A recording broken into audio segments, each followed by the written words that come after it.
police suddenly surrounded the mayor's car. The next second, they opened fire. There was only one reason. The mayor was holding a list of drug traffickers, but every name on it pointed to high-ranking officials secretly working with them. They were terrified the truth would come out, so they sent in corrupt cops with one goal: silence him. The mayor knew it was over. He handed the phone with the list to a female officer beside him, but before he could finish speaking, she collapsed from blood loss. Outside, the police were already closing in. Seeing this, the mayor's aide stepped out of the car and surrendered. He thought that would save his life. The next second, gunshots.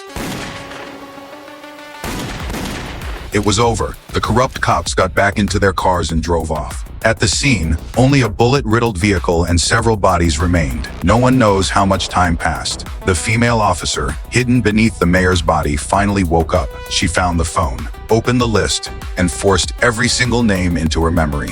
Then, dragging her badly wounded body, she crawled out of the car. That's when she realized she'd been shot in the abdomen. The next second, she blacked out again. Night fell. In the distance, a police car approached. The noise woke her up. Something felt wrong because the ones arriving were there to clean up the scene. She immediately fled into the forest. They realized someone was still alive. The hunt began. The officer ran desperately, dodging bullets as she fled. In the chaos, she tumbled down a slope.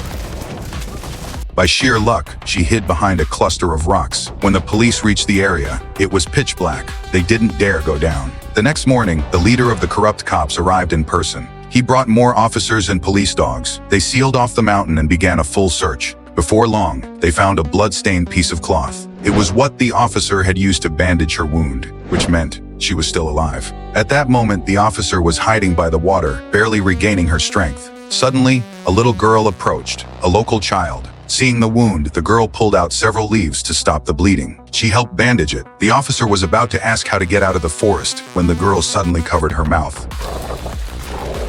The next second, a police dog lunged forward. The officer sprang up, ready to fight. That's when she saw the police had caught up. A firefight erupted instantly. In the chaos, the officers seized her chance. One shot. A perfect hit. The corrupt police chief dropped dead on the spot. But in that final moment, she collapsed as well. When she woke up, she was lying in the little girl's home. The family used traditional remedies to treat her wounds. Over just one night, the swelling went down and the wound began to scab. At dawn, the officer thanked them, but she never expected she had doomed them, because soon enough, the corrupt police came knocking on their door. He broke into the child's home. He found the female officer's clothes and forced the